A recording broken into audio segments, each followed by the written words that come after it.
Howdy, howdy. We are live on a Friday night, and we are so close to the return of Star Trek Discovery for its final season. So I guess the start's our official countdown, the road to the final, our final lap around the disco, like when Tilly and Burnham are running laps in season Oh one. man, that's some old school remembrance there, Fathery.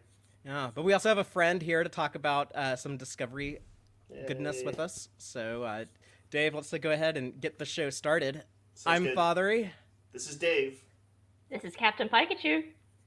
and this is Tex-Trek.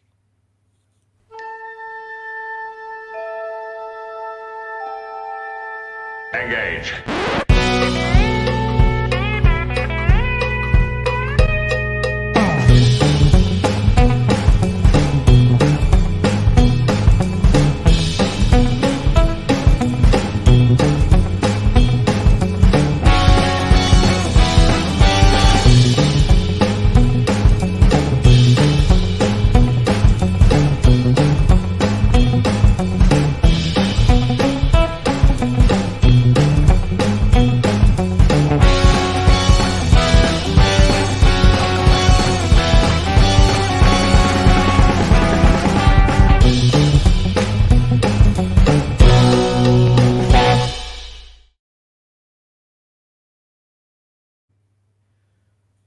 Welcome back aboard the Starship Texas for the 277th installment of the Tex-Trek podcast, the home of Star Trek fandom from deep in the heart of Texas, where we take a deep look at Star Trek, old and new.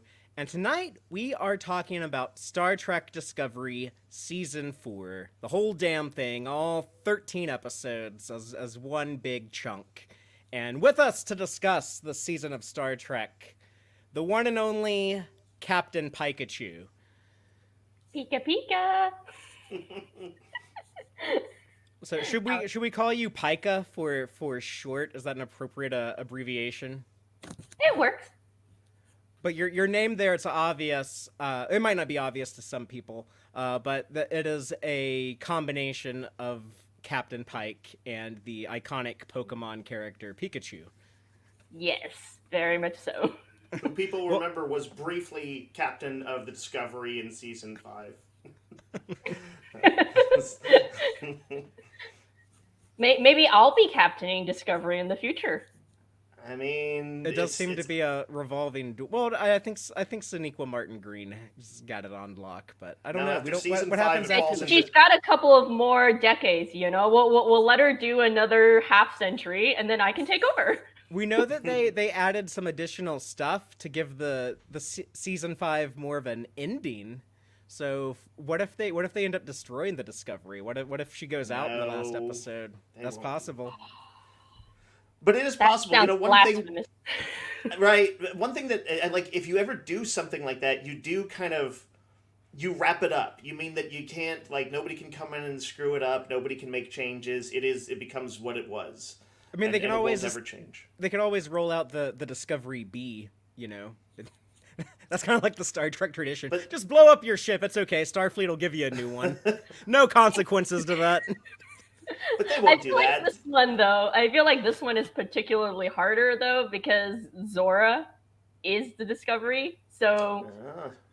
you know, You'd be killing a sentient being. yeah. And it's just it goes against the show's ethos. There's no way they end on a downer note. There's just no way. Well, Pika, let me ask you, what like inspired you to use that handle or that screen name? Actually, it's well, I kind of have to blame the fact that Anson Mount, when he came in as Captain Pike, was just making a lot of faces and that looked like it was matching a Pikachu. And at the time, I had just watched Detective Pikachu, so I think it was very fresh in my brain. And so it was just the two of them looked exactly the same, similar expressions. I'm sure I've shared that compilation picture somewhere on Twitter. I'll I probably would post love it Oh again yeah. on my Twitter. would love to But see this. yeah, I have a whole entire like collage that's just like all the I mean, matching facial expressions. the surprised expression is the one I really want to see. And that one that I sometimes see as a GIF where Pikachu is doing like this with his face. I want to see like some version of Pike that's, anyway. Well, you might have to ask the actor to do that. We'll have to That we'll would be have to quite make the a request. Yeah, it's going to be a Yeah. cameo. I mean, he's embraced the Pikachu thing, so if you request it of him, I think he might be able to oblige in that request. Well, Duly noted. maybe we can get him to make some more Pikachu faces. I'll have to see if I can run that by him at a convention or something. If I see him at a con in the near future, maybe someone can ask him during like a Q&A panel or something. Ask Anson. Actors really love that when you like ask them to perform. In the middle of the panel, Jesus. like ask Shatner to scream con for you. Get us banned. But yeah, I don't know. Maybe one day they'll premiere a season of Strange New Worlds in Austin at South by, like they're doing next week with Discovery Season 5. It's actually going to premiere here in Austin with me and Dave. So I'm. I wish I had a teleporter thing or like one of those personal transporters. Oh man, it'd be really nice to just get to Austin. Oh, you're not. I don't know if you want me to say like what part of the world you're in, but you're not terribly far. No, I'm actually not. I'm like so close, so that's why it hurts me that I can't be there. It's like so close yet so far away. That's why we need them to come back and premiere Strange New Worlds there. So hopefully it goes Yeah. well. I agree. More on that in a minute. Just but before we talk about tonight's topic, a little bit of housekeeping. I want to give a huge thank you and shout out to the wonderful Tex-Trek Patreon supporters who make the weekly live show possible. So thank you so much, Starfleet Sohel, Cake is Eternal, Crazy Dutchie, Joanne Robertson, John Dog, Geek Filter, Earl Grey Trekkie, Quark Spar, Stephanie Durantas, Matthew Averett, Braxton, Chuck A, Joel Balasok, and our anonymous supporters. We like to celebrate with a monthly watch party. So you can come into the Patreon at whatever tier you're able to help out at. You can come in as little as $2 a month, and that will get you into the monthly watch parties. We have some additional perks as well, but $2 a month, you can join us on March 16th. That's our next watch party. That's coming up in about a week. Saturday afternoon, March 16th. We're going to be watching in celebration of St. Paddy's Day the great Irish representation, handled so well. Not a single problematic thing in it, but the TNG episode Up the Long Ladder. Oh boy. Yeah. You know what? It's gonna be fun. We're gonna have a good time with it, though. That is the watch parties are always fun because if you watch They something dumb, it's fun, and if you watch something good, it's fun. So That's actually true. That's 100%. yeah, so a great gang shows up for those, and I encourage people to check those out. If you're in the Patreon, you haven't attended those, and you want to, make sure that you're in the Tex-Trek Discord server, and just send me a DM in there, and we'll get you in there. But next one coming up on Saturday, March 16th, Up the Long Ladder. But yeah, in addition to things happening soon, like I mentioned, the Discovery premiere is Monday, March 11th. So I got my invite confirmation from Paramount today. I assume that they'll let me in the door. I'm still like kind of skeptical, but I will attempt to be in attendance. Hopefully everything works out. But we will have a report next week from the premiere event, and Rachel is hopefully going to be in attendance with me.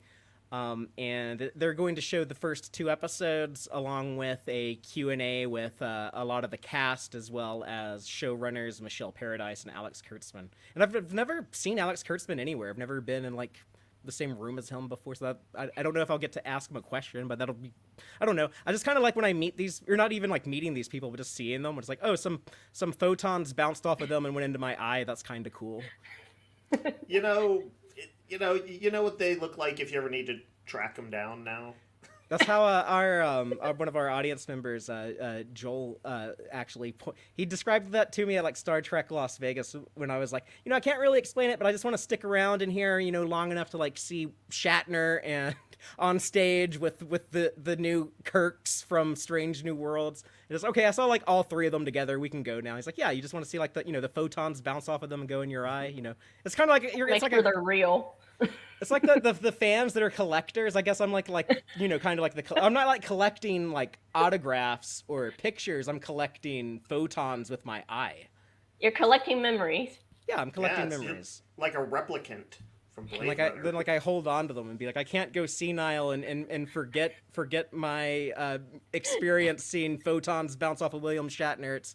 It's okay if I can forget the face of the first girl I kissed, but I can never forget the Shatner photons. Father, you've got a pretty good memory. I feel like you've got a solid shot. Have you ever seen any Discovery on like a larger, like on a movie screen or anything like that before? I did on the Star Trek cruise 2 years ago, actually, season 4 in and of itself. One of the episodes came out while the cruise was going on in 2022, and they showed that it was episode 411, Rosetta, the third to last episode. Yeah, big stuff in that. That's a good one to watch. I don't know what I was going to say. I was going to say something, but I forgot But it. but that will be fun seeing Disco in a theater experience Monday. The show is really made for like big screen viewing, so I always feel like watching that show on the big screen in a theater is like it's what it's made for. It's a very cinematically Yeah, it like is. filmed show. It doesn't like it's not generally shot like most television shows. It's very grand and operatic, and there's like a lot of big movements and like camera shots. So like it really lends itself to be this um, visually striking spectacle on the screen. Yeah, and of all the Star Trek shows in this new modern era, Alex Kurtzman has been very vocal about wanting, and it's obvious, it shows, but kind of each show to kind of have like its own lane, its own voice, and kind of almost reach out for a different audience. Like the diehard Trekkies are going to watch all of them, but as far as like penetration into the mainstream, they're kind of all taking different routes, and Discovery is very much trying to embrace the big budget spectacle of the Kelvin movies. And Alex Kurtzman's talked about like how that's one of the goals of that show is to be able to do that type of stuff on television. Yeah, I like the fact that it's just it feels very kinetic. And there's always sort of this movement, and I think it helps in establishing sometimes some of the tension, and you kind of get a good sense. I think what they do really well visually is that a lot of the times you get a very good sense of what the surrounding is like. So you have an idea of like where everybody is and where the story is kind of taking itself, and just like everything visually, I feel like it helps with the cohesiveness of the story and the show. I think that's a good point. It's as cinematic as TNG TV wasn't. And that's one of the interesting things about season 4, I think, is in season 4, it did have a lot of big budget spectacle type stuff, but it was almost a bit more tame. They all like some of it, they almost try to take kind of a Kubrick approach, right? Like the big hot movie right now is Dune Part 2, Denis Villeneuve's Dune, but almost kind of like, no, this is going to be kind of like slow, serious sci-fi with these big, epic, grand shots of this heady science fiction concept of these new life forms, and depicted so beautifully and cinematically, like something Kubrick would try to shoot in 2001. It was really trying to swing for that on occasion. And yet, maybe all the budget just went to. Say that again. No, I think maybe all the budget just went to the Species 10C. So they gotta and the COVID restrictions. So yeah, right. That was another interesting thing about season 4 was shooting this during a pandemic and that struggle. So I still can't imagine how tough that must have been to film, like just the logistics of setting up shots or moving actors around in that. Yeah, or then like someone would test positive for COVID and you have to like shut everything down for 24 hours or whatever the procedures were. But everyone talked a lot about how it was very hard. I mean, like they weren't like complaining; they were willing to do it to work safely. But it sounded like it was definitely a pain in the ass. Just you're having to work so much harder to do like the same job you were doing a year or two earlier. It's but just to recap, because it has been a while, 2022 is 2 years ago since Discovery was being released. Uh, but the season, it was after the burn, after season 3. So it was a few months after that, and basically you get to see Burnham and the Discovery crew trying to help redistribute dilithium, help the Federation, reach out to old voices, people that had been kind of out of contact, reconnecting, and a lot of it kind of paralleled, I think, real life kind of dealing with the COVID pandemic, and then how do we come out of this? When vaccines come out, and then people start coming back to work and stuff like that, and it felt like how do we transition out of this kind of universal trauma that everyone experienced, and learn to kind of reconnect and reestablish communities. And then you have the fallout with the DMA. It destroys Book's planet Quajon. They have this mysterious threat. It's another galaxy-ending, major level, high stakes season. But the episodes that kind of follow that take a different approach than previous Star Trek Discovery, where it was a lot more, it was like slower paced, it was more talky, and it felt like a lot more confident. It was like, oh yeah, let's just have these people just talk about this weird sci-fi scientific problem and problem solve, or let's just have like a diplomatic debate with the Federation Council, and let's have another conflict between Stamets and Zora and stuff like that. It was a lot talkier of a season. But as all that goes on, you get the big conflict of basically Book and this new character Tarka, who they want to take the more hawkish approach to the 10C and do a preemptive strike. Burnham wants to do the diplomatic thing, and then we get to see Book and Burnham at odds against each other, and then at the end when they go and confront the 10C, and we learn like, oh, it's communication is really hard, but that's why it's so important, and also other people's intentions why they're doing things. If they're in like a disagreement with you, it's important to look at their motivations and why are they doing what they're doing, and it's going to be difficult, but finding that common ground when you can and not giving up on that. And it ends with, I guess, Book goes off to do community service, and Earth rejoins the Federation. So at the end of the season, we have Navarre, the Vulcans, they're back in. Earth is back in. And they said the Tellarites never left, and the Andorians are in talks, post Emerald Chain. So I assume season 5 will open with, kind of the founding members are all back. The Federation has been more or less restored. But yeah, that's where we are at the end of the season. Yeah, that sounds about right. Do we want to dive in with some first thoughts or some general thoughts, Fatheree? Sure. I think we should Captain Pikeachu. We should dive in and get your general sense of the season. Yeah, as the guest, please go first and just let us know your general impressions on Discovery season 4.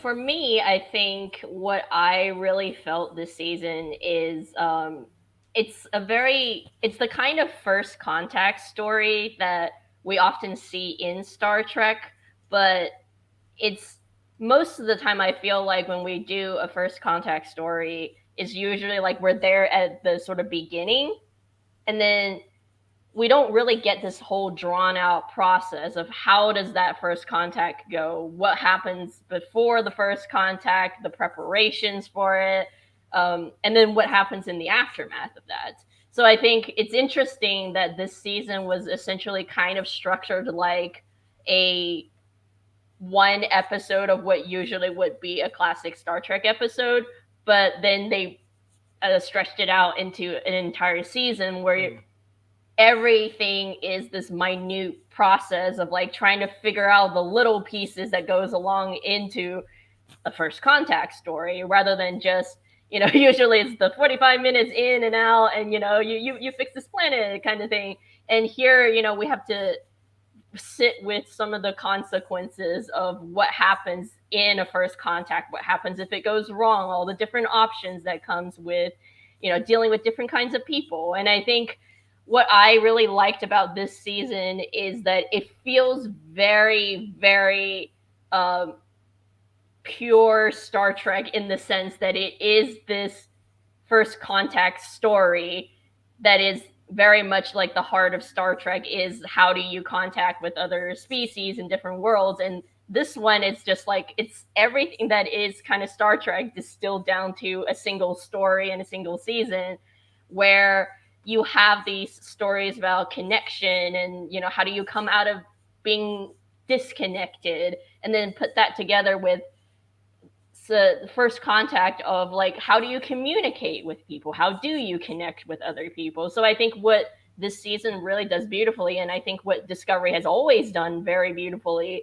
is tell stories about people and how do people connect to each other. And I think this show has always exhibited this very, very huge awareness of like this emotional intelligence that, beyond just things about logic and science, there's a very human part to life. And I think Discovery is very aware of that. And it's the kind of show that wears its heart on its sleeves, but it's proud to wear its heart on its sleeves. Mm-hmm. And it's not afraid of being vulnerable, not afraid of telling these stories where, people are still trying to figure it out. It's not perfect. There's a lot of things that go wrong all over the place, but then, people are trying to figure this out. People want to learn, want to be curious, want to connect with each other. And I think that's the kind of story that, we need in the world right now. And what we need with Star Trek too is just this story about hope and connection. And I think this season was really like the epitome of that classic Star Trek story. Right on. Yeah, that first contact concept is definitely in the DNA of Star Trek. And I was speaking of the relevance of kind of that, how it did kind of ring true to what was going on in the real world in 2022. Yeah, that was a cool blending of those two things. And you're right, it is a first contact season instead of a first contact episode. I almost wonder, if this would have been a good season to move to the 10 episode format instead of the 13, because it did feel like a little stretched out for 13 episodes. But I'll agree with the comment we got in our live audience from Boatrick that it was the most structured and coherent season of the show. And for me, that was the thing that was so apparent to me on rewatch. I liked this season a lot the first time back in 2022. I said it was my favorite season of Discovery of the all 4 seasons we've had released so far. But when I rewatched it all condensed just within like the last 5 days, I liked it a lot more. I still feel like it goes on like a little too long. I have my problems at like the same point. I'm good with the first half of the season, and then I love the mid-season finale they did, But to Connect, which is when Book runs off with Tarka, and we had like that mid-season cliffhanger. When it comes back in part 2, and then we get the I don't know if I should call it the infamous all-in casino episode. Remember, like Dave and I both, if I recall correctly, both like didn't really like that one. And then the pacing in like the second part of the season gets like a little over the place. Where like I'll love one episode, and then the next episode I'm like, oh, I don't know, but then like I'll love the next one, and it was like kind of like back and forth like that. So I felt like if they had condensed that, maybe if that wasn't like a 6 episode stretch, if that was only like 3 episodes, and they got rid of like some like the padding, like let's give Book and Tarka a side quest. They got to go help Haz find the cheater in his casino. You're like, it felt like some of that side quest stuff. I don't want to call it filler, because it was moving the larger plot along. It's like, oh, but we have to go get the stuff for our weapon. But it felt like padding. It felt like stuff to, Paramount Plus has ordered 13 episodes, so we got to write 13 episodes. And it would have been a good season, I think, to switch to the 10 episode format like they're doing in season 5. However, that is kind of my only large criticism of the season. I have like some other like nitpicky stuff, but beyond like that little bit of like bloat in there, this really is like my favorite season of Disco, and a big part of that just comes from it having the confidence to let's slow down and just talk a little bit. Yeah, this is Star Trek after all. We can do that. We don't have to be like all flashy all the time. And I'm curious about season 5, where they've said they're going much more action adventure in season 5. So I wonder if we'll lose some of that stuff I really liked in season 4. But what I'm hoping is that it'll blend together Like how you were talking about blending the classic First Contact idea along with a contemporary relevant story of reaching out to forming new connections and rebuilding communities. The way that they blended that, I would love to see if they could blend, I guess, the talkier, I think a bit more mature writing in season 4 of Disco with that action adventure stuff that Alex Kurtzman said they like to bring over from the Kelvin movies. But Dave, what about you? What was your take on Disco season 4? So I'll preface this by saying, I didn't rewatch the whole season. I watched the first episode. I read through some recaps, and I watched some recaps on YouTube and stuff. So I might contradict myself. But what I remember is I struggled a bit with it, but first of all, it came right on the heels of the Burn season, which as a concept was, I think, kind of a low point of the series for me. I was never convinced of that was a good idea, and I didn't like how they executed it. So in a way, they could only go up for me. And I thought it has a really cool premise to the season, which was that Burnham, who's this very kind of, I don't want to say she's fly by the seat of your pants, but she is kind of she'll do everything on her own. She takes all the weight on her shoulders. And she is, I think that the president assesses her, the Federation president, that childhood trauma has made her desperate, almost in a traumatic way to save everyone. And I thought that was a kind of a fair assessment of the character. But now she's put in a position where she has to kind of build a coalition to deal with the 10C aliens with Renegade Book on the side. And I think that's a great idea to challenge what has been her kind of command style, which is fast and loose, and put her in a place where she's got to kind of sit in the room with the grown-ups and sometimes make them work out, because they're not always grown-ups either.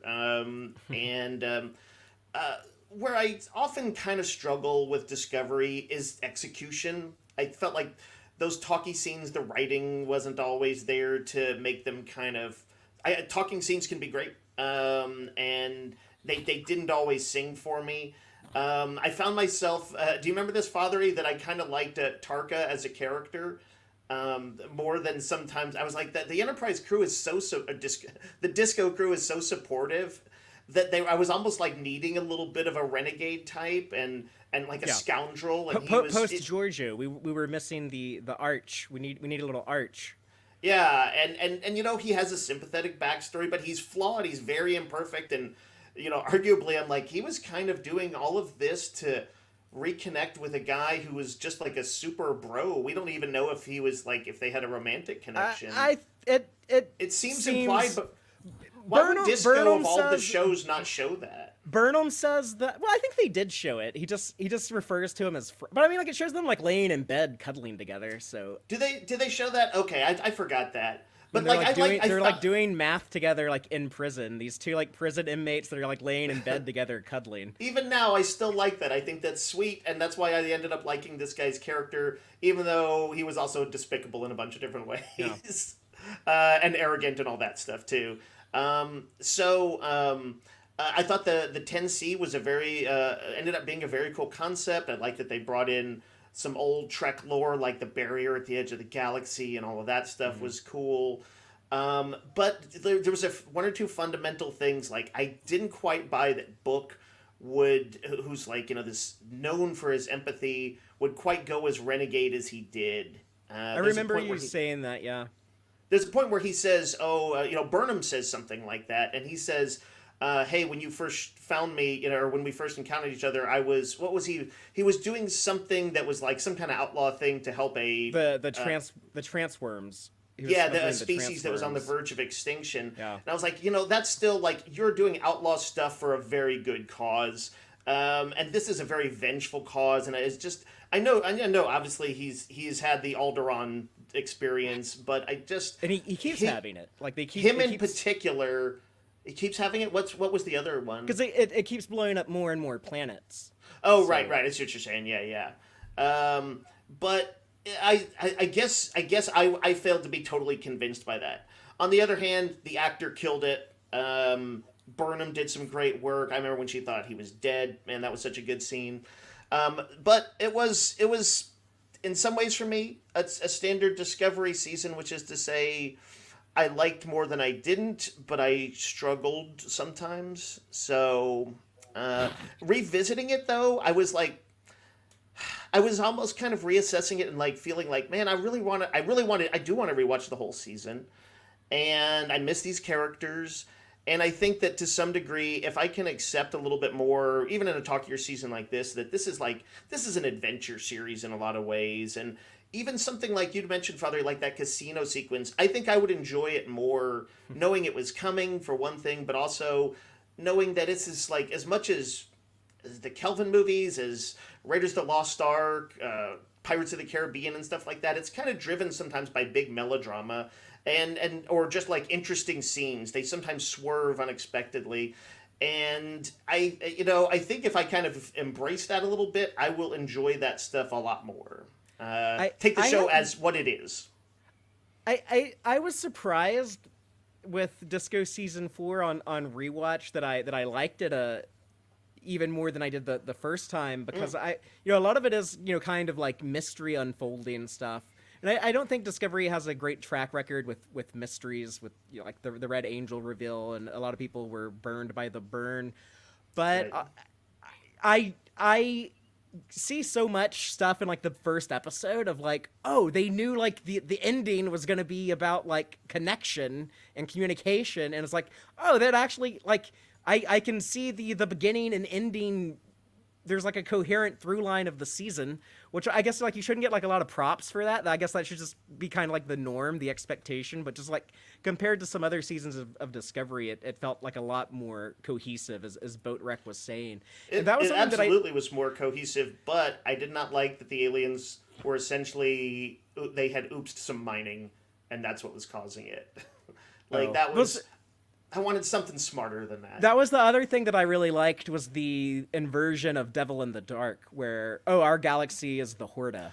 Yeah. And that's a very classic Star Trek thing, but they can show it on such a grand scale in Discovery, and honestly, that was very cool. And the fact that there's no... The closest thing to a bad guy in the season is Tarka. Mm-hmm. But there's no Badmiral, there's no bad president. And everybody expected it. Like, we were waiting for that to happen the same way we were waiting for who's the fleet admiral? Vance. We were kind of waiting, I think, for Vance to maybe be a bad admiral early on. I hope it's in season 5. I haven't seen him in any of the trailers or anything, so I hope he's still around. Interesting. I haven't watched any. We have screeners for Disco, but I haven't watched anything yet because I'm waiting for the premiere. But I'm ready for it now. But you know what? I can also I actually think I'm going to dive back in and probably revisit the season. I doubt I'll finish it all before I get around to a little sneak peek at the new one. But But speaking of Tarka, I don't know, Pika, what did you think of Tarka's inclusion in season 4? I think with Tarka, I felt like he was an interesting character in the sense that I think in any story you do need some form of an antagonistic force. And I think, just the DMA stuff on its own, it wouldn't have been very compelling or very interesting. Because, what's this big blob glowy thing gonna he's like co-antagonist with Book. Yeah, he kind of is dragging. He's kind of dragging Book along a little. Yeah, it's kind of like I feel like it's like the angel of the devil, whereas like on Book's shoulders, Michael's on one side and then Tarka's on the other.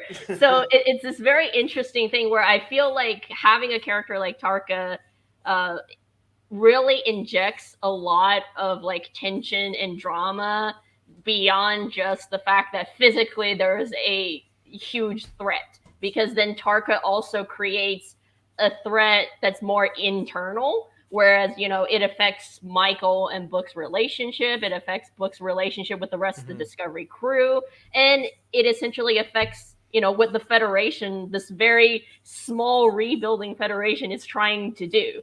So like I like the fact that this enemy is more of an internal thing, because the real threat that they're really dealing with is how do we get people to get along. It really wasn't this like big bad trying to, like, that's in the background, And I think that's what really works with this season. It's just that, like, yeah, there's a bad guy. Yeah, there's this huge threat, looming over everybody. But I think the bigger threat that's more active in the story is the fact that you have everybody at different places and different mindsets and different perspectives. Yeah. So how do you get everybody into the same room to, get along, really? And I think that struggle is much more interesting to watch because it's more relatable and it's more human and it has like there's more tangibility to this threat, this enemy that's more than just like a galaxy ending threat that's going to come at the end of the season to like come kill us all. But more personal. Yeah, it becomes more personal. Yeah, it's more like affecting because we see how it impacts our characters, the crew, and we see how it really impacts the rest of the universe. In the way that it's not just like, oh, everybody's going to die, but it's more like, well, how is this universe going to really thrive if everybody is going to be isolated and disconnected from everybody and just not getting along, because then that's not really going to be a good future for everybody to build towards. So I think By Target. the way, in that sense, the burn as a plot works very well with our real world because it did establish the disconnectedness of everything. Yeah, and they lucked out with that. They said like, boy oh boy, we had no way of predicting the COVID pandemic, but yeah, season 3 totally like works as an allegory. Yeah, I know. I mean, it's really interesting because I think when season 3 came out, I feel almost like maybe it almost didn't feel like all the stuff with the burn, but I feel like when you watch it nowadays, like that season and the burn, like that storyline feels like almost a little bit more like real and more like emotional because we've kind of come through like our own sort of collective burn, so to speak. And so like that story, like going into season 4, it feels like it's almost like a connected story, like a logical consequence and next step that follows. I'll say this, I feel like sometimes Discovery feels like it's, and sometimes is being pulled in different directions by different writers and producers and things. But it is kind of one big organic story. And, you can see Michael Burnham's growth and, you can see the ship coming together. You can see Tilly changing over time, Saru changing over time. By the way, I love Saru being back. That was so good. And I just always feel like he adds to the dynamic, even if he was a bit more of a background character. But yeah, it does feel like an organic whole, even if I might quibble with more so now, more so after Michelle Paradise took over and they stopped the changing of the showrunners every 10 episodes. For sure. Yeah, no, I think that definitely helped steady the ship more because I feel like there is this feel once season 3 came along that like there was more confidence. Not to say that I don't think the show was ever like not confident, because I do feel like the first 2 seasons, despite its problems, they were also very confident shows. But it just felt like I think everybody had settled in like emotionally, like they found themselves or their like it felt like. Yeah, it felt like there was less of, I guess, like behind the scenes where like, things were shifting all over the place and they didn't really know who was, like the main showrunner and, all these things behind the scenes were changing so much. So I think it helped that the writer's room was settled. And it helped that, like, I guess the cast and crew must have felt settled in that sense because they had done it a few more years. So you have a showrunner that's there now from, beginning to end. So everything just feels like, okay, we got this, we can kind of like, put our foot down and really kind of go tell this story. So I feel like season 3 also, with season 3 and season 4 together, it feels like a continual growth of that confidence where they felt like, I think they didn't feel so beholden to the past, the canon, and all these expectations. They could do their own world building. Yeah, they were in the 32nd century. Yeah, so they literally had a new canvas to paint on. Yeah, I think it's I think it's probably more freeing for them that they could just kind of do whatever they wanted. It's like you suddenly have all these expectations and all this pressure that's sort of just lifted, because you're off in your own little place. You can kind of do what you want. You're distant. You're like, there's enough distance between you and the other stuff that like you can make your own path. And I think, they just kind of trotted forward, and this story came out, and I think, that's probably also, maybe that contributes to part of that, like, emotional intelligence, and part of that like connection, because I imagine that crew and that the cast and the writers and everything, like with everything they've gone through, like they must have, like, they probably felt like the disco crew itself, sort of trauma bonded and all the rest. Yeah. Speaking on like the recurring theme of connection, if I can just circle back to Ruon Tarka again for a little bit, but that was one of the unique things about his brand of, I don't even know if I want to call it villainy, but let's say his brand of antagonism, was that it was still motivated by connection, but also a bit of disconnection. All of his, human connection, all of us as social animals, we need to be connected to be like a healthy, functional human, at least on some level. I know he's Rysian and not human, but like Kirk told Spock, in Star Trek, everyone's human. It's a show about humanity. It's Gene Roddenberry is telling us stories about humankind. So Tarka has all of his connection focused on one individual, and because of that central focus, he's incredibly selfish. He doesn't care about like the rest of the universe. There's even like when Book is telling him like this is going to, even you going to this universe is still going to endanger Earth, and he's like, well, not for a few months. There's a lot of bright scientists. They'll figure. I would be able to figure it out. If I was sticking around, some guy will figure it out. Someone else's problem. He doesn't care, but he still has like that connection. But it's like even if you are like a really loving person, you can still be pretty terrible. It's such a I'm trying to think. Father, did they show before he got kidnapped by the imprisoned by Emerald Chain, right? Yeah. For years. Was he still kind of that he was still that same egocentric guy, right? At least somewhat. They never show his like pre-captivity, but I assume just being from Ryza and being like a guy who's just like all you care about is just the science and being like the smartest dude in the room. Being the genius that Elon Musk tries to pay everyone to pretend that he is. If that's like your only concern, and you live on like the vacation planet Ryza, you're probably I just picture him as being really like stuck up and thinking like resentful. Everyone else is an idiot. And yeah. Well, I think he's kind of like a early season Stamets in a way. Yeah. That very kind of standoffish, seemingly arrogant. And so I imagine that like Tarka is probably like that as well. And then he kind of found this one person that he really connected with.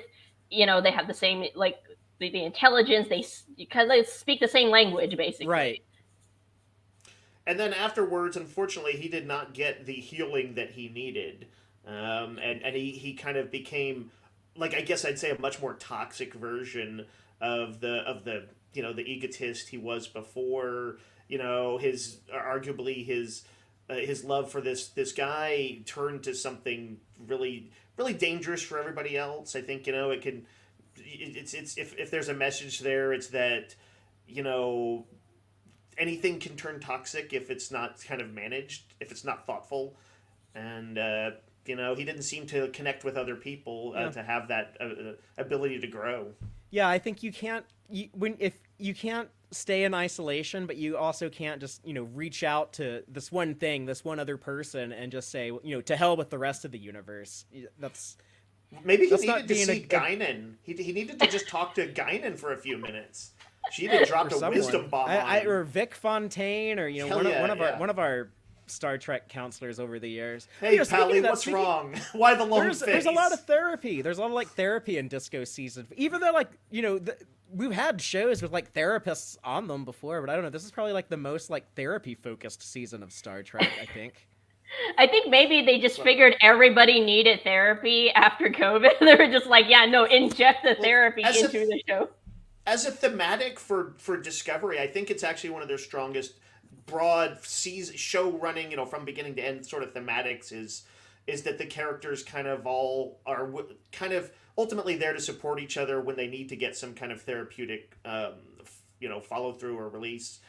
And I like that. I believe is this the first season where Culber really fell into that role, which I liked. He started doing that a little bit in season 3, but out of the gates in season 4, everyone is like where Michelle Paradise wanted them. Burnham's in the captain's chair, Culber's on the therapy couch, right on the chair next to the therapy couch, I guess. Like people are like where she wanted them, and I think that made a big difference. Because I love Hugh Culber, therapist. I mean, he was fun as like a Star Trek doctor, but I think he adds more to the show. We get these fun, intimate scenes with Wilson Cruz, and but great moments between him and Anthony Rapp. There were some great moments between him and Doug Jones. There were some great moments between him and David Ajala. So and that's a cool thing. Yeah, everyone's talking to the therapist, and even like the therapist has to go to Kovich for therapy. He's like, I give all this empathy to people like all day, and Kovich comes in to be like, I'm here to give support to you. Kovich and you got to take care of yourself too. Stamets also was there for him. Yeah, and that was another good thing. The show has an objective that is representation, which kind of Star Trek's always famously done. The original series famously did, and that's one of the Michelle Paradise has talked about. It's important to her to show the a good, healthy, queer relationship between Stamets and Culber. And also the queer found family with Adira and Gray. With now that Gray has like a physical body and that whole thing of like being seen and the allegory with, I don't know, a lot of that stuff is like really cool. I'm all happy now because I think about I see all these like young like gender queer Star Trek fans that like really connect to Discovery. It's like a lot of people's I think in the future, kind of like how now there's like this big like Janeway army, like all these largely women but people that were obsessed over Voyager in the 90s, and then they kind of like you see so many of them now. I'm already starting to kind of see that same process with Discovery. I feel like Discovery, like Trek has always tried to be progressive. But in the particular instance of, I guess I'd say the queer community, it feels like the best ally Trek has ever had, just bar none. Yeah, I definitely agree. I think it's I think what I like about it the most is that it feels just like it feels like the relationships are just the same as anyone else. It's like it's not something that's done in a certain way where it's like a stereotypical thing. It's just like it's a relationship. These it's characters not a very special episode either. Yeah, no. Yeah, no, it's not like your after school special episode that discusses this issue. It's just like it's there with the characters, it's there in their stories, it's there in some of the issues that they deal with, but like they're not just like the gay character or like the non-binary character. It's like, yeah, that's part of who they are, but like it's not this entire thing that like takes over their identity. It's like you look at these characters and you look at their relationships. It doesn't feel like any of those characters solely exist to be this one thing. They're like very multifaceted. They're like different layers, and they have like different relationships with different characters. And I think that's one of the things that like it's not just we have the gay couple and they're just gonna be that's all them. They'll always just be around each other and like that's their little orbit.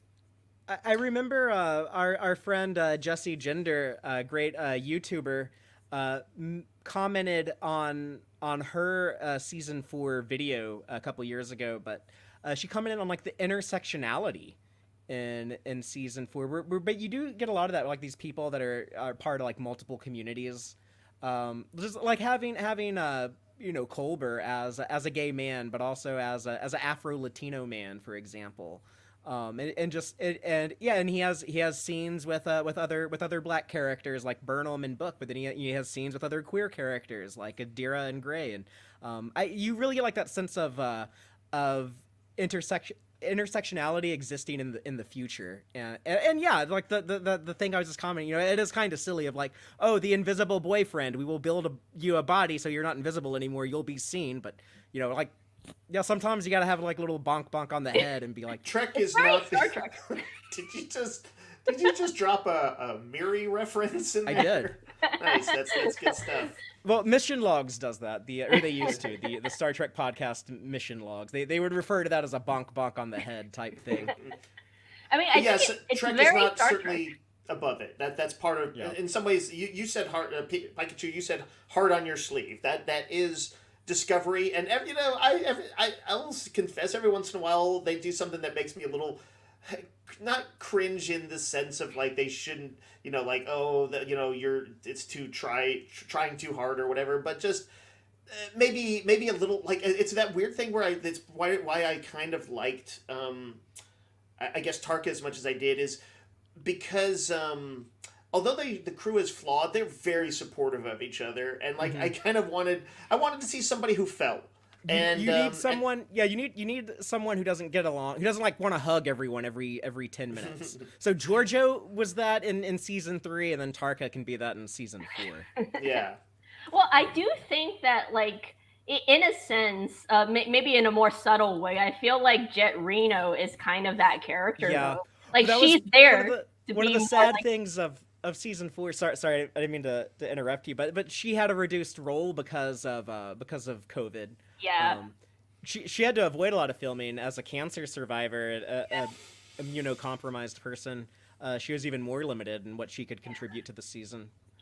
I think there was that really cute scene with Reno and Adira, where they're like talking about like like Detmer is like so confident and like she's got this all figured out, and then like Reno's kind of like trying to help her figure out like like how do you talk to like just go make friends, and like how to gain that confidence and like how to figure yourself out. So I just like I like the fact that we Disco does have this like kind of really cool and very background cast that kind of weaves in and out of the stories, because it's really interesting to see them kind of pop in and out and interacting with all these different characters and like the different kind of like perspectives that they provide in like little different ways where like these characters like Vance, like Rillick, like Tarina, and like Reno, it's just like it's really fascinating to watch this group of characters that like have these different interactions with each other. And then you have like Saru and Tarina has this lovely romance, but then you also have Tarina have scenes with Book that are dealing with his grief, and I just like it's really interesting the way that like this show puts diverse characters in scenes together that like you wouldn't really expect it to really work, but they somehow make it work. And then something like Book and Stamets, in that one episode where they're together on the ship figuring things out, and then Stamets is like, well, I don't know how to talk to this guy, like how do I communicate? I didn't revisit that one. I want to see that one. I remember liking that unusual pairing. I caught that one on the cruise ship a few days ago on the Star Trek cruise. Actually, that was one that I watched on there. That one's really funny. It's just like it's such an odd pairing, and she's like, Book is so empathetic, but then he's also at that point where he's kind of have his guards up and everything. So you're like, you've got Stamets, who's usually the guy with his guard up, and then now he's like trying to like awkwardly connect and be like really supportive, but like he's like, I don't know how to really do that. So it's really funny to like just watch that interaction, and then having that awkwardness about like, well, they're both now like piloting the spore drive and kind of having that little bit of jealousy in there. But that kind of they kind of bond over spore drive, and that was something in season 3. The two of them never had a scene together, and I love that Michelle Paradise's approach to that in the writers' room was like, these two characters, they don't have much in common. They've never had a scene together. I'm gonna just create a relationship between the two of them. That's it. I look at that and I see a storytelling opportunity. I really like that approach. It does kind of speak to, I think her objectives tend to be more about the character writing than like the bigger plot stuff. But when you have the fully realized characters, when you have these personalities fleshed out, and you have enough material there that an actor knows what to do, and that character seems like a real person to the audience, those scenes kind of just like write themselves, But like Jet, Reno, and Adira having a conversation about making friends, like you could just kind of just picture like, oh yeah, I can picture like Adira having a lot of trouble with that, and I can picture how Jet Reno would come in and kind of be like mom and coach her through it, and kind of give her a little bit of shit along the way, but you hear those voices in your head.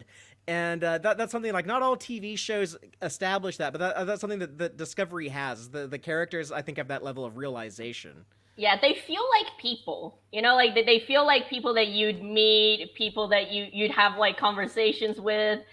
It's just like I always felt like it's really interesting that like each of those characters are such distinct personalities that I feel like it makes the conversation in the room a lot easier, I'd imagine, in some ways, because this character's got their own way of dealing with things, but then this character has this specific way of dealing with things. So it's like when you put them in a room, you can kind of figure out, where their little path are going to cross, where they're going to hit, where they're going to like go the same way. So right. It's like they've been defined well enough that I don't want to say they write themselves. Obviously, a writer does a lot of work, but yes, to some degree, the ideas, at least, I think, come forth pretty easily. I suspect. Yeah. I should say, sorry, I just have to add some context to the statement I just made. But I'm talking more about, I guess, like the principal cast. I do think some of the background people still feel very, very background. Like I guess Detmer and Owo, I feel like they have some personality. Bryce and Reese, I mean, like they give them scenes to like do things and contribute, but those moments they do kind of stand out of like, oh wait a minute, Bryce is gonna come over here and talk about surfing just because we want to give the actor some dialogue. Like I kind of wish they'd be incorporated a little bit more like organically. Yeah, I think that's probably if there was one sort of, I guess, advice or improvement I would give to the show is that I think they're trying a little too hard to like push some of the background characters forward, probably because there's always this endless complaining about like, oh, we don't really know the bridge crew, we don't really know them. But I've always been you've probably seen me say this on Twitter a million times already, but like I've always been of the mind that like Discovery has its main characters, it has its main recurring characters. Those are the stories that they chose to focus on. So the fact that the background bridge crew don't really have like huge personalities, I'm okay with that, because that's what they're there for. They're the background, they're the steady background support, and that's what they serve in the story. And I think the show was in a way maybe listening a bit too much into that criticism, so that they tried to tack on a bit more than it needed to be there, because there are scenes where these characters just sort of interact and they're very natural, and they do like give character like personality. But I think when they try to push for more, it often feels like it's coming at the expense of like time that could be spent elsewhere. It's like, how did you feel about Owo's sort of spotlight on that whatever that casino episode was? Yeah, all in. No, like is that one of those cases? I think that's a case where I didn't have a problem with that, because I think that narrative of her being like, a good fighter stuff served that plot in the story. So I think in that episode, I felt like it was okay. I think what my main issue is just there's some scenes where they tacked on where it's just expositional dialogue, where it's literally just the actor stood there to deliver my backstory. This is why I am this way. And then you're just kind of like, well, that just feels really weird. Like that's not, it doesn't feel natural, Like when Owo's in that fighting ring in that, in that casino episode, I felt like that was more natural because it had a relationship to the plot. She was doing stuff. So it wasn't just like she stood there and then delivered like, a paragraph of her backstory, Right. But like, for example, I think, which episode was that? I think it was the episode where they were saving the prisoners. And I think Bryce was there. And they literally, it was just that, like, there was a 10-second scene of him just delivering dialogue that I was like, you couldn't have like set this somewhere else. Yeah, it's like Rice, thanks for helping out, and he's just like, oh, of course. One time when I was a little kid, Yeah, my family was helped yeah, out from a hurricane, so I'm happy to yeah, help here. And like that's it. This is like, okay, yeah, like because people on the internet were like, why doesn't the tactical officer ever do anything? So it's like, okay, let's yeah. give him something to do I, here. But Right, yeah, and like Bryce I think that's Hurricane, the got it. problem. Yeah, it's like it feels like they've stopped the episode to be like, hey, these yeah, characters are people, and you're like, you don't really need to do that because I actually think like what they usually do, which is occasionally showing them interacting and showing them like saying different things and or like thinking up different ideas. I think that's personality enough. Like that builds little by little the characters of who they are, and like they have personalities. They're just not hugely big personalities like our main characters, which them as like secondary slash tertiary background support characters, that's more than enough. So I feel like if I would ever tell something to the writers room, I would just say relax on that whole the background group isn't getting enough screen time critique, because they get enough as it is to the role that they're supposed to be in. They're not supposed to be anything more than that, and that's okay because you have your main characters and your recurring main characters, and that's enough for the story.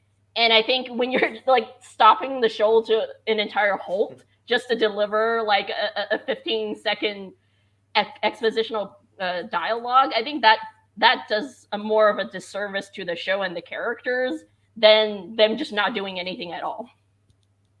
I really like that episode though. The examples that you mentioned with I remember liking the that too. prisoners, and it had That, a that really felt like great, a classic sort of TOS, TNG kind of episode. yeah, and it also was had some relevance to real life because the leaving the prisoners behind to die and the explosion caused by the DMA, that was not dissimilar to how people in the American criminal justice system were treated during the COVID pandemic. So Yeah.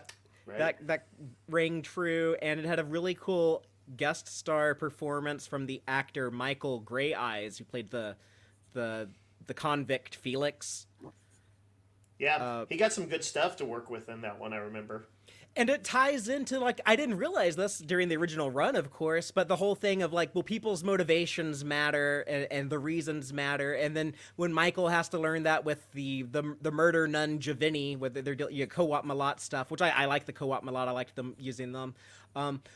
I had some problems with that episode that I talked about at the time. They kind of, like, now in retrospect don't seem like as bad, but that idea of the reasons matter. If someone is committing a crime, if someone is doing something harmful, it's important to ask, well, what was their motivation?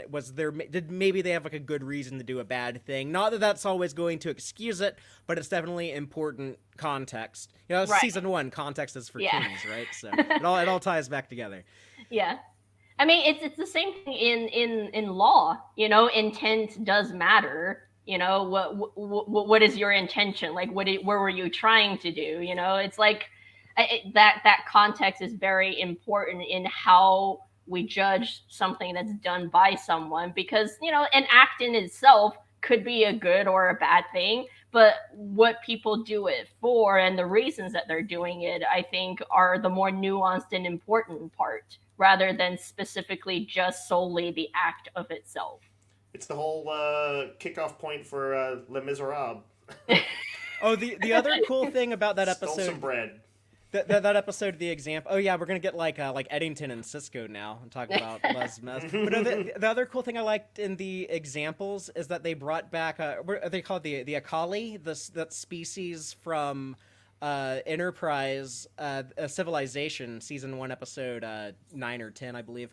But they're kind of like Renaissance era people during Enterprise in the 22nd century. But you go 1,000 years later to the 32nd century, and they're part of the interstellar community, and they have like a space colony. And I was like, okay, that made sense. It is like 1,000 years later, so they'd be like, if Earth went from the 14th century to the 24th century, so that was fun to see. That was more of Discovery doing like really good world building in their 32nd century, and they did much better. I was nervous. I was so nervous when they went to the 32nd century because I was like, oh, they think this is gonna like free them from canon, but like, how are they going to have like technology that's like more advanced than everything we've seen before? Like, how are they going to do a lot of this stuff? And what they've actually done, how they handled the 32nd century, I think the burn, even if you don't like the reveal of it, just kind of having that the Federation being taken down a peg or two, and Discovery kind of it's not full on post apocalyptic, but it's post catastrophe. You know, it wasn't an apocalypse, but it was a catastrophe for sure. And being a part of like the rebuilding of that, and as a TOS fan, I like that part of the Star Trek canon is like took some of that 23rd century, that 23rd Kirk and Spock attitude of rolling up your sleeves and getting shit done. They needed some of that in the 32nd century. It's rare that you're going to have it, like as any historical trend, a just upward, everything better and better and better and better and better forever. Something will come along, some resource drains, some sort of war, something like that will cause some sort of catastrophic effect like that. And so, yeah, I think Discovery deserves credit for creating a structure for the far-flung future that they can play with, that has some big dramatic events. I think programmable matter and the personal transporters and some of the other stuff they've done all felt like badges. Yeah, they were within our conceptual range. It wasn't like, we're going to shrink down to atoms and move the matter around ourselves. Like, it wasn't like just completely wild. Yeah, they don't like turn into Q, but they're... That's right. It still looks like Star Trek. It's just that sometimes the nacelles don't connect to the ships. The only time it kind of stood out and distracted to me, it's like, okay, the 32nd century phasers should be like pretty powerful when they're fighting, like when the cadets are fighting the monster in the snow with Tilly. I'm like, okay, a 23rd century phaser could do some badass shit. Your 32nd century phaser, you'd think would be able to like take down a moon or something, Well, maybe they just don't want to hand that to children, Yeah, the cadets get the nerfed version. I like that. Right? Were they on a mission like that? Was they were doing just a training They were mission. doing the proof of concept for the Starfleet Academy show. Just like I think that Disco 202, the Church Planet episode, New Eden. I'm convinced that was Akiva Goldsman doing a proof of concept for Strange New Worlds. Yeah. It's interesting what you guys mentioned about the technology. I think one of the things I really love about the way that they've like utilized 32nd century technology is that it works so well in a lot of the action scenes. Like, especially just like them like having that like personal transporter thing where they just kind of bounce around all over the place, and then they like utilize it in like various action sequences, and then like with the ships as well. It feels like they understood that they didn't just create these new techs to be like, oh look, fancy new tech, but like they understood how it works within the universe, within like how it would story. integrate in every moment of their lives. Not just exactly. One so or like two showpiece scenes. And exactly. If this is the show for your flashy Kelvin spectacle action, it makes sense. You would do that in your 32nd century, where you could get the most bonkers with the tech. Yeah, it's really interesting because like I'll watch some scenes where like they're utilizing the like various different 32nd technology, and I'm just like, it's so well integrated into the action scenes that like you have to think that like they have to have like that concept in their minds to be like, okay, so we get this thing, we do this, and then they go that way, and then they go over here. So it's just like, it's really interesting to see like there is care put into even just the minute like action bit that utilizes like in-universe technology, that it's like they're not just mindlessly thinking like, oh, let's make a cool action scene, but like, let's make a cool action scene that utilizes the tech that we have in this story that actually, works, and it makes sense, and it makes sense to the characters. So I think it's really nice.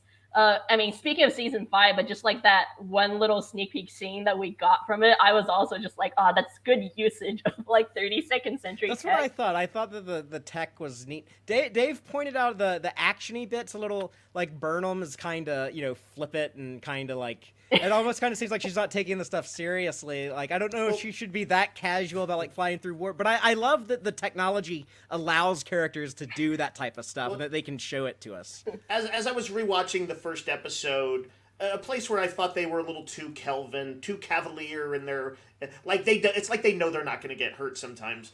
Was when they twice jumped off a cliff into Book's ship, and it formed up around them like in like the first 10 minutes, and I was like, that might be a bit much. Well, the little guy was like the escape. That was not his ship. That was the little guy. So I think that was kind of the planned escape thing. But the reason why I like that scene is because the first time I watched that, I remember like being annoyed. I was like, why can't the butterfly people hit them? Why are they shooting like Star Wars stormtroopers? You know, and then Michael, and then Michael says like, wait a minute, they should be able to hit us. And I was like, oh, this is kind of like smart Kelvin.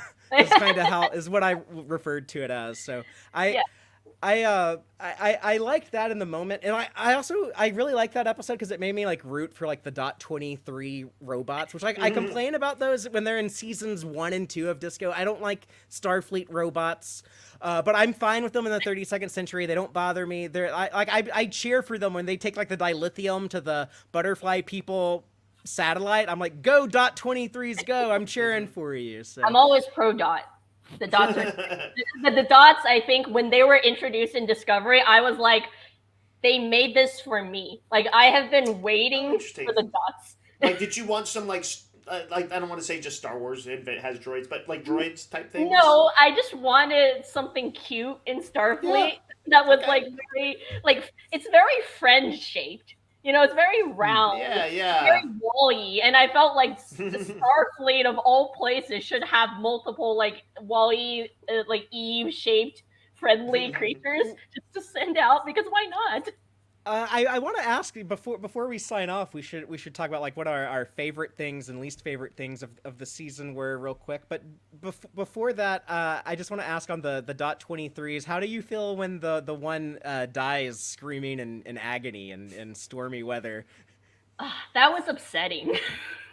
It's kind of disturbing. Like, can y'all quick contextualize it for me, because I forget what happened. They just kind of send one out as like a probe, and it gets like destroyed by the DMA radiation. But like as it's being like ate up, it like makes like a robot screech. Oh no! Yeah, and so I was like, no, that's very upsetting. I would like my D23s to be very happy and very safe, you know.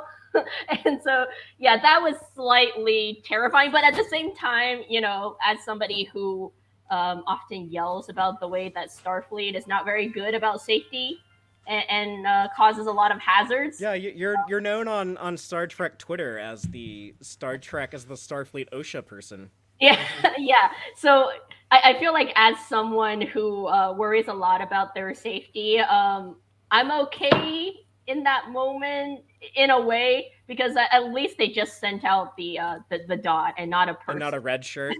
Well, if you didn't like the .23 death screech, what would be something like, you know, favorite moment, favorite episode, a high point in the season for you? I think my favorite storyline of the season is actually Zora. I think Zora is possibly one of the most interesting characters that I think in all of Star Trek, really, because it's, you know, we've always sort of had this like, oh, the ships are a part of this crew, the ship's part of the family, you know, it's like the ship is a home and it feels like a person, but here it's like they've actually personified the ship. Mm-hmm. Zora is her own identity. She is the ship. And so it's really interesting to see that this crew that's very focused on family and connection has kind of brought in this like new little life form that, you know, has built itself around wanting to protect her crew, her family. And so that the little story of like, oh, Zora's developing emotions, and the back and forth of like, well, is she a danger? Like, what happens if her emotions comes to affect the decisions that needs to be made? And I think my favorite episode is probably the episode where we have that like back and forth debate with like Stamets and Kovic and the rest of them.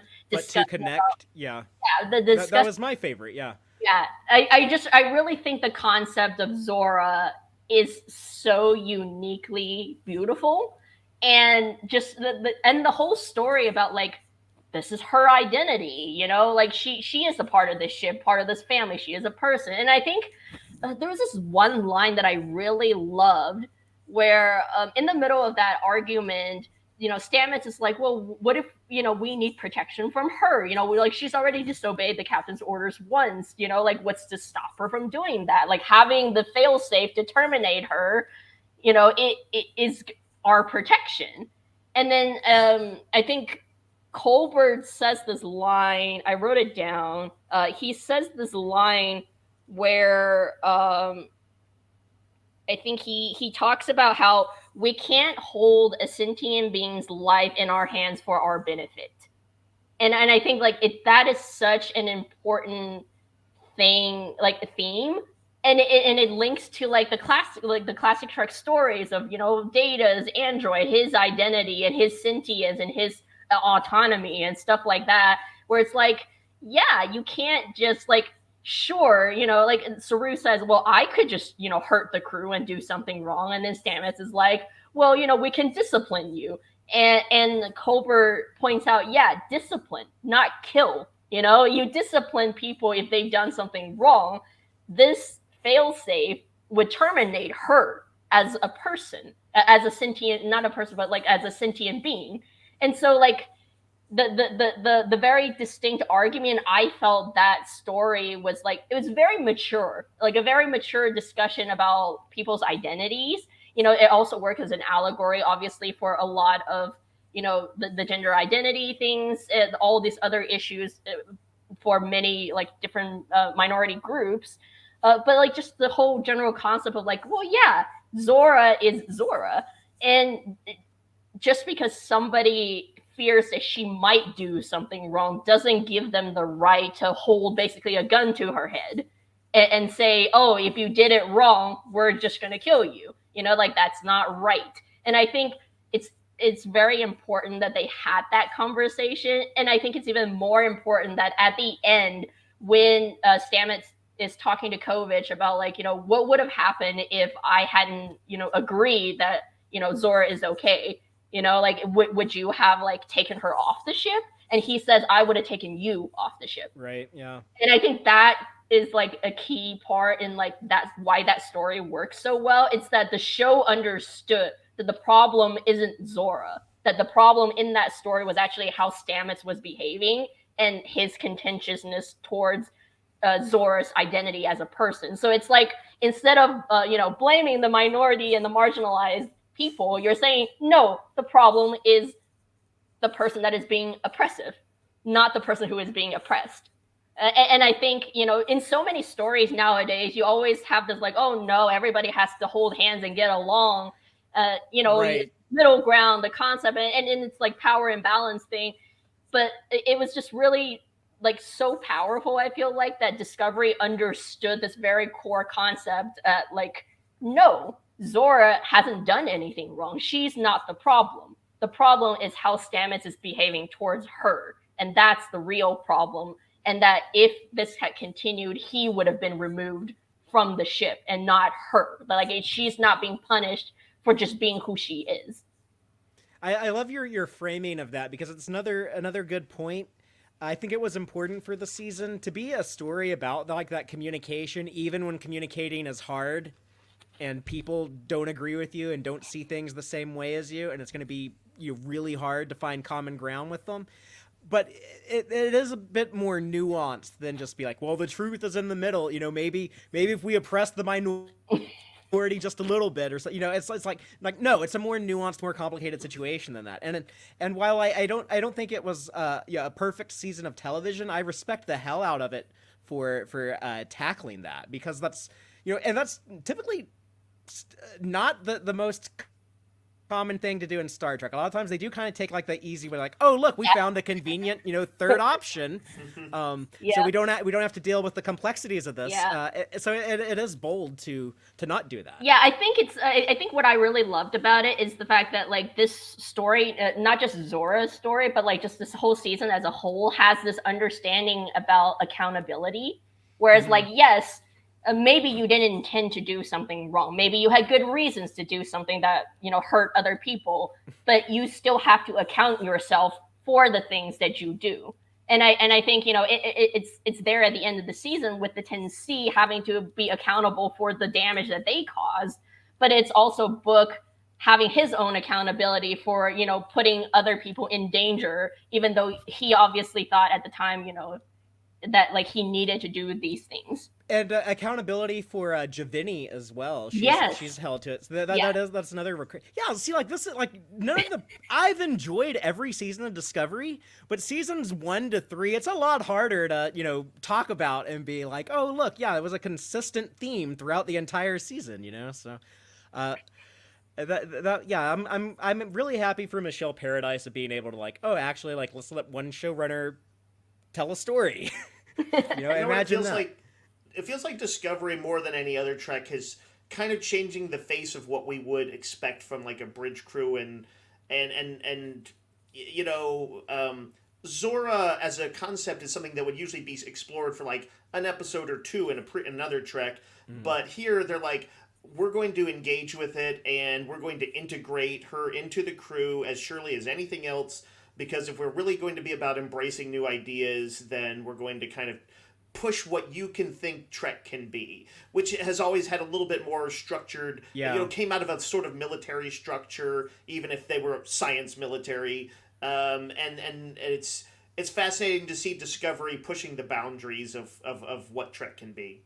And then on that same note, it is kind of an evolution of how do we keep telling the AI our people too stories? And it's like, well, okay, in the 24th century, we figured out we're okay with Data having the super advanced, super smart computer brain and like the body of a robot man.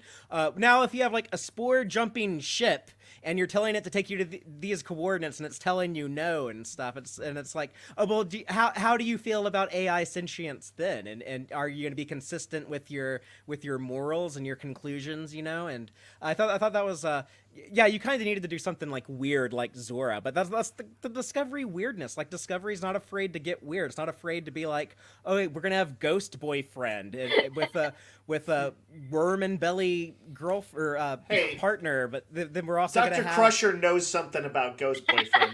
Okay, we're gonna have tardigrade spore jumping. We're gonna have Zora the computer who likes Buster Keaton movies. Like we're like, why not? It gets weird. It's sometimes we say Discovery is this like kind of different, distinct entity of like the bold Star Trek, but like when you think about it down to its core, it's also just very classic Star Trek, because classic Star Trek is just all these weird, wild, like completely wacky concepts that TOS had that just like they do one episode and then it's like, well, whatever happened to that planet with all the weird Greek gods, like it's like the classic TOS was all just like filled with like wacky, weird stuff. And I love that like Discovery is not afraid to just kind of like jump in with like all hands and feet into like the weird, wacky unknown and just be like, you know what? Maybe this isn't going to work out as like a story or something. I need some weirdness in my Star Trek. I need Sulu to be gardening a plant that's clearly like a glove in a hand, but it's still weird and looks fun on screen. I need to see Alice chasing the white rabbit on shore leave. I need that weird stuff. I need the animated series. I need them to go hang out with the devil in the center of the galaxy. I like that. So I'm all for having some weird in Trek. If you don't push forward the bar on that and continually kind of imagine new things, then the weirdness, then you're just trying to like recreate the weirdness of either the 60s or 70s or 80s, and it's essentially just a brand, or it's just like that it's just an exterior coating, and it's not pushing anything anymore. And so but here people, yes, butterflies did form wings on people. Dave, did you have any any high points you wanna point out? Any favorite moments? We've talked about a lot of them, and I think that the whole thing with like the kind of the hard work of figuring out the language of 10C, the hydrocarbons, and all that stuff, I thought that was some neat science fiction in there. You mentioned the episode. What was the one with the prisoners again? The examples, and I remember really liking that. I watched some scenes from it again, and I was like, yes, this was a standout kind of classic episode. I jotted down something. This was just when I was liking seeing Saru back in that first episode, and he said there was a nice bit of writing when he's talking to. Actually, I don't remember who he was talking to when he says this. He says, "If loss has taught us anything, it's that each of us must sit with pain in our own way." And I liked that. It's so Saru, right? It's when Doug Jones says it, he's so filled with kind of that kind of paternal warmth and everything. That it's really I love very paternal lovely. Saru. He has a great scene with Tilly. We didn't talk much about Tilly, but She she had was a a little reduced bit role. more in the She had a background. reduced role. Yeah, I mean there was like a lot of episodes she wasn't in. But they bring her back for a good moment in the last episode with Admiral Vance. We needed to be concerned about Earth. We needed to have like Vance and Tilly there. Them putting like their asses on the line to save people, and then like, oh no, if our heroes don't fix this, they're gonna die. So I'm invested because I like Tilly and Vance. And Well, it's also, I feel like with Discovery, it's one of those shows where you're like, you could believe that they cut somebody off. It could happen. yeah, like I didn't think that Book was really gonna be dead, but I couldn't like breathe easy until they brought him back, and Yeah, and part like, of that was Sonequa sold it when I yeah. saw Sonequa Martin Green break down. It's just like she has such like a great actor face. When I watch Discovery and I see her smile, it makes me smile. If I see her cry, it makes me cry. Yeah. It's like she just has like a very like expressive face that just like I'm not like a very like empathic person. I don't pick up on on feelings all the time. So it's just like, but just for whatever reason, I always, whatever she's trying to beam to me always comes like loud and clear, and I feel it too. How about you, Fatheree? What any other scenes you wanted to mention or moments? I guess the only thing we haven't brought up, I think, would be All Is Possible. That's the cadet episode. I liked it more. I do kind of think the phasers should have been more heavy duty, but it makes me more excited about the Academy show now. I think having a show like set on Earth, I hope it's like Earth based, because Picard plays around on Earth a lot, but I think that might just be fun. Just like, let's just explore like this new 32nd century Earth, and I'm sure there's still going to be field trips to other planets all the time. So, but they kind of give you an example of like the types Earth has of some issues, so Earth could be an interesting place. Right, but they're rejoining the Federation, so Earth is trying to improve too, and but those kids, it felt like it's like y'all are kids that had to go to school online during COVID, and now y'all are like off to college, and y'all have to like learn how to be like socially interactive in person, and because they're all like, oh, I'm not used to people from a different planet and stuff, so they're all It's a very story worth telling. Yeah, it's a story worth telling, and it's something that I look forward to seeing in the Academy show. Probably next year. They're probably going to start shooting that this year, and it might be out sometime next year. I'm curious if it's going to take place on Earth, or if it's at the Academy, it's going to be like on that round disc shape. But they moved their round disc station back to Earth at the end of season 4, so it'll either be, I think, on the ground, or it'll be in orbit. It'll still be Earth based, I think, either way. I'm just curious to be like, is this story going to take place in like Earth in San Francisco, or is it going to like actually like maybe it's like a moving school that just kind of like wanders around or something like that? Yeah, it could be somewhere other than San Francisco. They could I go. like both the idea of a grounded Earth-based thing, because you get to see all of it. Gets to reintroduce Earth in the Star Trek canon and show us all what's been going on. And there is a certain literal groundedness that can be satisfying, and it'll make the characters feel a little bit more down to earth. But in the spirit of Discovery, the idea of a sort of roving, school that could move around, and like it's like, well, we're going to be studying this interesting solar event, and so we're going to actually literally go to it, or we're going to take you to meet some Tellarite ambassadors or something like that. I want to see a Tellarite teaching the kids how to swear. I want to see that. We had Maybe that one the Tellarite debate. kid. They're a debate teacher. They're like debate coach or something. Yes. I actually hope we get more live action Tellarites. Like I feel like we're missing that for a bit. Like that one character, one of the cadets was a Tellarite. So like I want more of Tellarites. Like we don't get a Strange New World season 2. I really liked a couple of the Tellarites, just how they looked. in Strange New World season 2. I want to see more of them. Yeah, I think and that the stuff. only ones like the main Tellarite characters that we have is just Jenkum, from Prodigy. Right. Yeah. Good And, character and though. yeah, he's really great. And it's just like I wish we get more Tellarites. I feel like that's we get so much of humans and Vulcans and a Yeah, I'm lot gonna of complain about that. That's one of my something I'm disappointed in season 4 is that you talk a lot about Tellarites, but you don't show them very often. And Yeah, I mean, and Tellarite, Tellar Prime is the only founding member that didn't leave the Federation. So I Yeah. feel like we need to give I Tellarites like that more. too. I like everyone else was leaving, and then the Tellarites were like, if all of y'all are gonna abandon the Federation, I'm not gonna. Like, you would think like, oh, the Tellarites would be the first ones to break off, but they're like, oh, everyone else is breaking off. We're gonna stay. That's Oh, because they're all bluster on the surface, but they got heart, baby. Yeah. Maybe What about Need some? that would be an awesome thing to see. Like, I know it's not; those aren't main characters, but that'd be an awesome little background thing to see in season 5. What about like least favorite things in the season? If you want to give Discovery some constructive criticism, what would you tell them not to do anymore?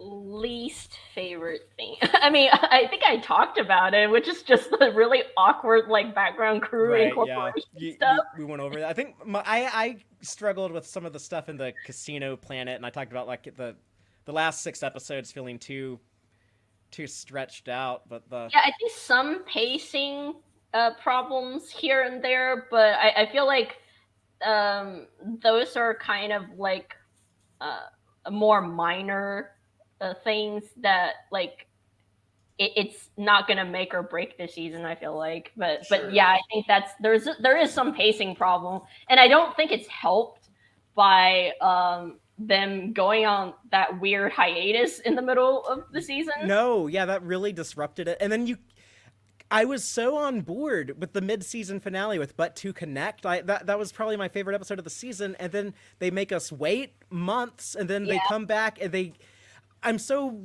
concerned about now like Book and Burnham, they're going to be separate. They're going to be at odds against each other, and they're going to be like spending time away from one another.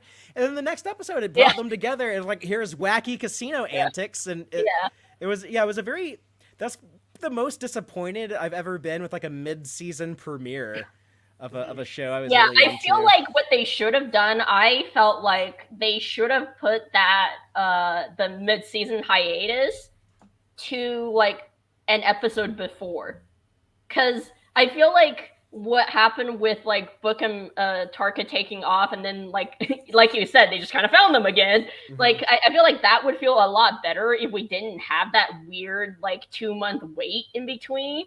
If they had put it the episode before, which I think was them coming out of the rift, I think it would have worked better in terms of just story momentum, because I felt like what happened when they placed that hiatus there, it just it kind of killed the momentum of that story, because it was going somewhere and then it just kind of fizzled. Thankfully, and then when you picked it back up, it just didn't feel the same. Thankfully, season 5, 10 episodes released over 9 weeks. The first 2 will be both released on April 4th on Paramount Plus, and then no interruptions. So, Yeah. Dave, did you have any other complaints about season 4? I think we touched on it. As far as the maybe being a little long, Fatheree, am I correct that how long was an average episode length? Did they sometimes top an hour? I don't think so in season 4. Okay. A lot of them were shorter. I think it might have been the shortest episodes. Okay. But Haz Mazzaro in the Casino Planet episode, I don't know, how disappointed would you be if season 5 opens where they go back to Haz Mazzaro and he's just saying the annoying thing with him was how everything he said had to be it's like a Horton hustle with a Cardassian cake, and just I'm gonna scurry away like a spider cow. It's what the hell are you talking about, Haz Mazzaro? And it gets worse and worse. He does it more and more as the episode goes on. Was that? It sounds like an in joke. They were let's make him talk as Star Trek-y as possible. And sometimes he just says made up words. It's not even a Star Trek reference. He'll just be oh, it's a little Zuzu Lazian, or just he'll just like say gibberish. Just like But I look it up on like Memory Alpha. I'm like, what the hell are you even talking about, Hazmazar? Like, I think I might enjoy that more on revisit, thinking and as maybe was the case that they wanted to kind of push it over the top and like almost spoof the Trek tropes of like like an Aldebaran werecat, where he's just to the point where it's gibberish. There's that's some kind of stuff in that episode. I do like Sonequa Martin Green and David Ajala have really good chemistry. There's some fun stuff. It's fun to see them working together when they have to, like we're at odds against each other, but we still have those familiar rhythms where we can teamwork it when we need to. It is such a kind of video game thing in a way, though. Like the side quests, like you have to go and fight an arena, and you have to like find card sharks. Feels like the other Star franchise. It's like I'm watching Mandalorian or something, But I do like that Book and Burnham. Like I think that relationship is very emotionally mature, like incredibly so. Even when they like how they reconcile after they're at odds, and I really appreciate like that. there is such like a maturity to their relationship where like how they interact with each other, and like even when they disagree and like really disapprove of each other, it's never in the sense that like they're trying to like one up each other, and like there's always this sort of like warmth and care and like this genuine like affection and respect for each other that like like he's there's like taking like a principled stance. He's not being petty.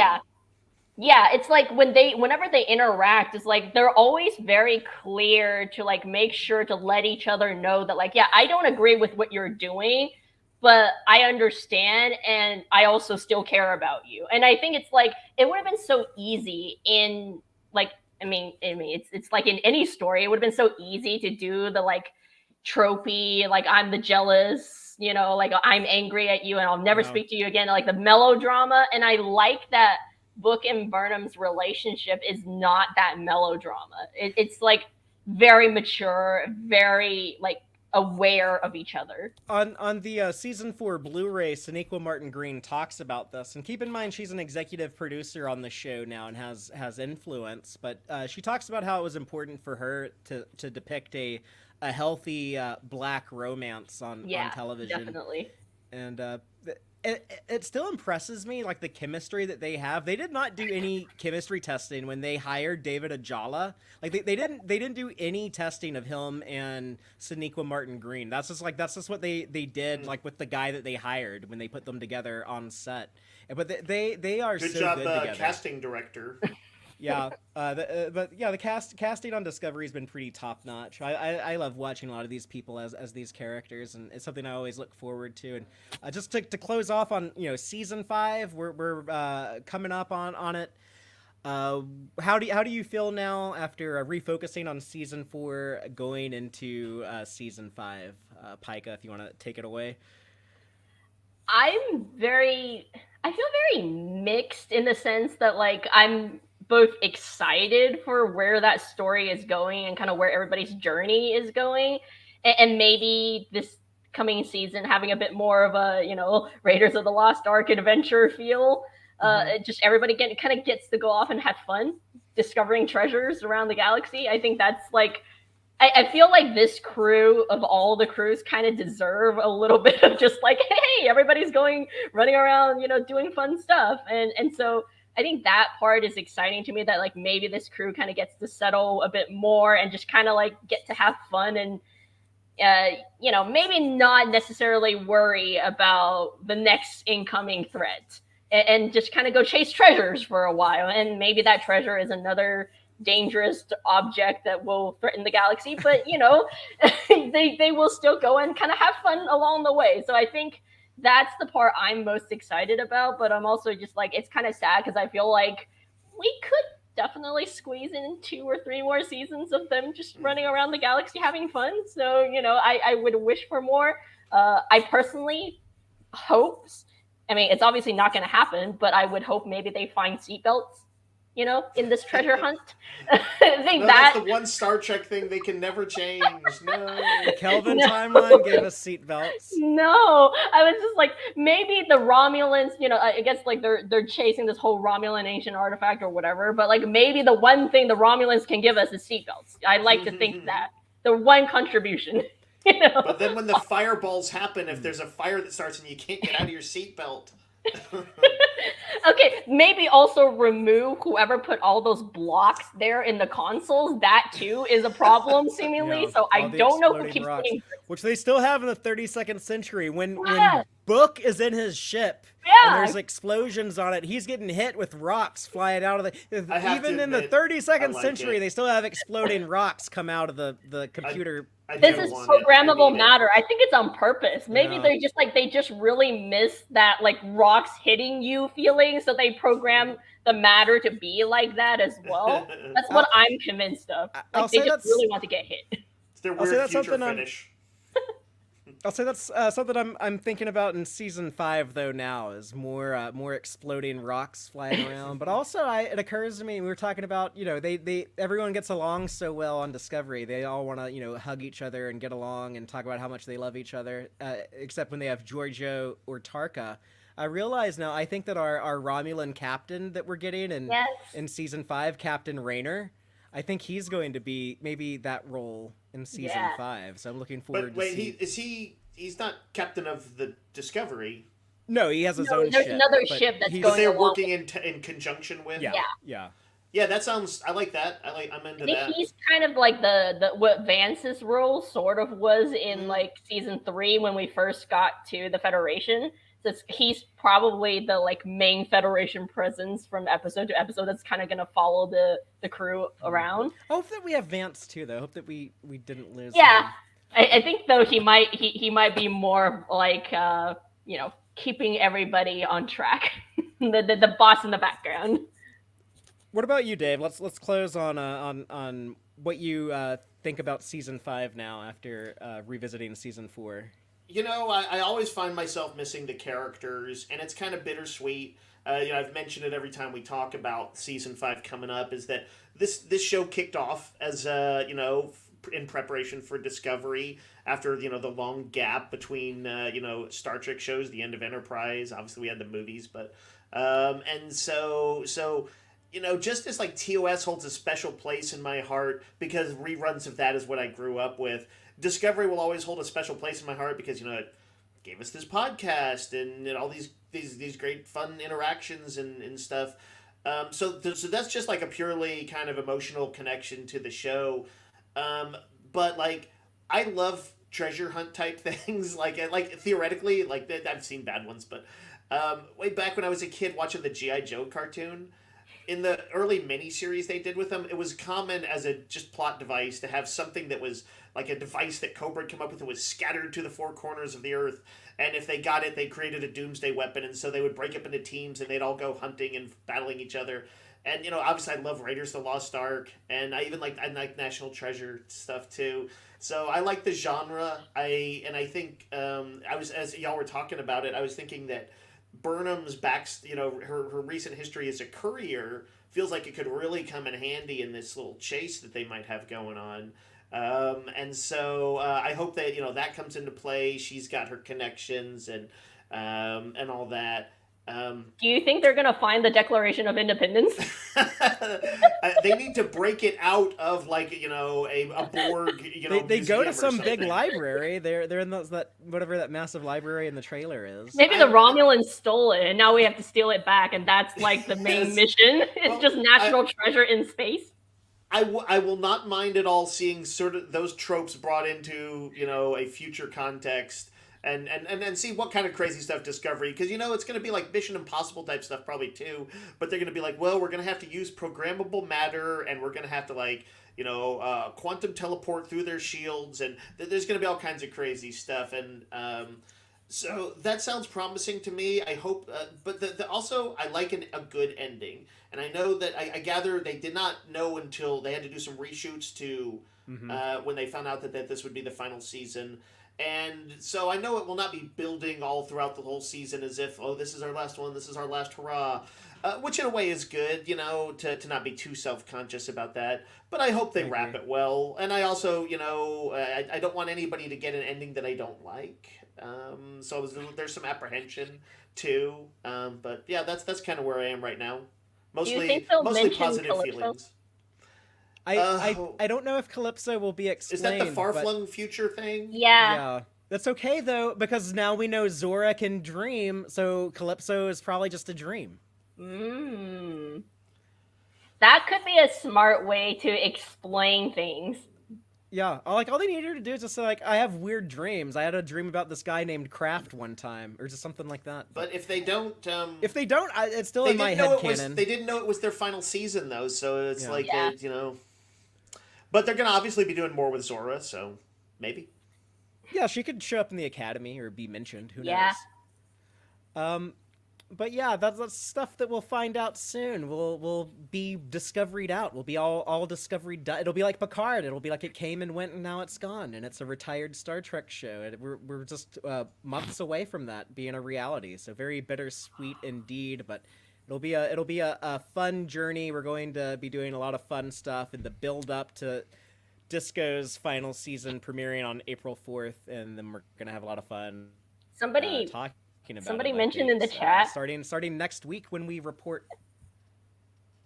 What's up? Someone mentioned in the chat about having Nick Cage on Discovery season 5.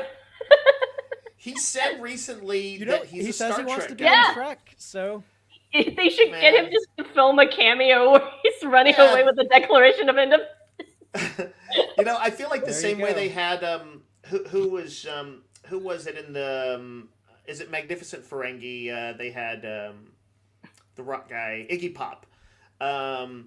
Same way they had him under a ton of makeup, almost invisible in the role, except still very clearly him.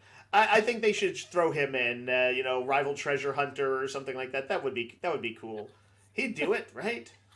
Get him in there.